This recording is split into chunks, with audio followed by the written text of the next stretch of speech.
बिस्मिल्लाहिर्रहमानिर्रहीम। जान की बाजी। मेरी दुकान के पड़ोस में ही मौलवी अब्दुस्समद साहब की दुकान थी।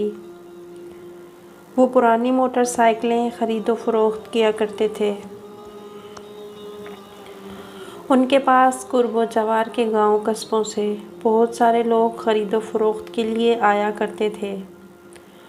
उनमें से एक दारा सिंह था, दुबला पतला सा, कमज़ोर नौजवान, हमेशा हंसता रहता। बात कोई भी हो हंसकर जवाब देता। एक मर्तबा मैंने उससे मजाक मजाक में कहा, अरे यार दारा सिंह, तूने अपना नाम तो दारा सिंह रख लिया, लेकिन हालत तेरी मच्छर सिंह जैसी है। ज़रा दारा सिंह जैसी हालत भी बना। तो कहने लगा, भैया जी कहाँ दारा सिंह जैसी हालत बनाऊं? वक्त पर खाना नसीब हो जाए। वक्त तो छोड़ भैया जी, पेट भर मिल जाए तो गनीमत जानो। मैं उसे हैरत से देखे जा रहा था। क्या सच में इन लोगों को पेट भर खाना नहीं मिलता? दारा सिंह हंसता हुआ चला गया, लेकिन मुझे अफसोस होता रहा। मैंने बात मजाकन कही थी। मुझे अंदाज़ा नहीं था कि मजाक में कही हुई बात का जवाब इतना दर्दनाक साबित होगा। मैं पछता रहा था कि मैंने गरीब का दिल दुखा दिया। मैंने सोच लिया कि अगली मुलाकात पर उससे माफ़ी मांगूंगा। एक दिन दारा सिंह आया, बड़ा खुश था। कहने लगा, भैया जी मेरा लगन लग गया है। पास के गांव की कुनिया से, यानी मेरी शादी पास वाले गांव की लड़की से तय हो गई। मैंने मुबारकबाद देने के बाद कहा, शादी कब है? वो हंसते हुए कहने लगा, जल्द ही। मैं समझ गया पैसों का इंतज़ाम करना होगा, फिर रोज़ी रोटी का मसला भी दरपेश होगा। अब अकेला होने के बावजूद पेट भर खाना नसीब नहीं होता तो बीवी को क्या खिलाएगा, पत्थर या कंकर? मेरे जी में आया कि उस रोज़ की बात के लिए माफ़ी मांग लूं, लेकिन ये सोच के चुप हो गया कि आज ये खुशी की खबर लाया है, इसे उदास करना मुनासिब नहीं। उसके बाद एक दो बार दारा सिंह मेरे पास आया, लेकिन माफ़ी मांगने का मौका नहीं मिला। वो शादी की तैयारियों में मसरूफ़ था। मुझे आकर कहता, कहीं अच्छी जगह हो तो काम पर लगवा दो। कभी पूछता, अच्छे और सस्ते दामों में कपड़े वगैरह कहाँ से मिल जाते हैं। बस इन्हीं सब बातों में मौका ही नहीं मिला माफ़ी साफ़ी का। फिर एक दिन दारा सिंह मेरी दुकान पर आया और कहने लगा, भैया जी मैंने शादी मुलतवी कर दी। अरे ऐसा क्यों किया? मैं दारा सिंह की तरफ देखता रहा। कहने लगा, कहीं ढंग का काम काज मिल जाए, फिर देखते हैं। हम ये बातें कर ही रहे थे कि डकैतों ने हमला कर दिया दुकान पे। वो 3 लोग थे जो हथियारों के साथ दुकान में आए और मेरे टेबल के ड्रॉप से पैसे निकालने लगे। उन्होंने हमारे ऊपर बंदूकें तान रखी थी। मेरे दोनों मुलाजमीन उन्हें देखते ही पीछे के दरवाजे से भाग गए।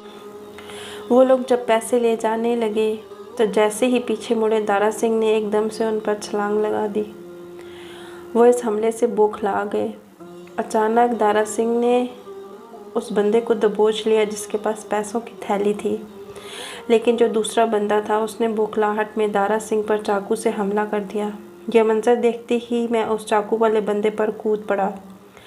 तीसरा बंदूक वाला बंदा घबराहट में भाग खड़ा हुआ। शोर सुनकर आसपास के सारे दुकानदार और राह चलते लोग जमा हो गए। दोनों डकैत पकड़े गए। मेरी नज़र दारा पर जो पड़ी तो वो बहुत ज़्यादा ज़ख्मी था। ज़ख्मों की ताब ना ला सका और बेहोश हो गया। अस्पताल में मालूम हुआ कि ज़र्ब बहुत गहरी है।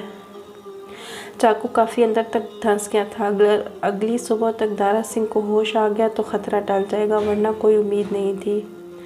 मेरा बहुत बुरा हाल था। मैं लगातार रोए जा रहा था और अल्लाह से दुआ किए जा रहा था कि या अल्लाह दारा की ज़िंदगी बख्श दे। मैं रात भर सजदे में पड़ा रोता रहा, या अल्लाह मेरे मोहसिन और मददगार को शिफा दे। सुबह की पहली किरण फूटते ही मैं दौड़ा दौड़ा अस्पताल गया। दारा सिंह बेहोश था। उसे देखते ही मैं ज़ारों कतार रोने लगा। उसके पास बैठ के कहने लगा, उठ दारा, मुझे तुझसे माफ़ी मांगनी है। चल उठ, तू हिम्मत से। दारा सिंह है। ओए कमाल कर दिया तूने यारा, 3 बंदों से अकेला भिड़ गया। ओए उठ, ऐसा चंगा नहीं लगता। तू हंस मेरे यारा। मैं बेकाबू होकर दारा को पकड़कर हिलाए जा रहा था। मैंने महसूस किया कि दारा में कुछ हरकत हुई है। मैं डॉक्टर को बुला लाया।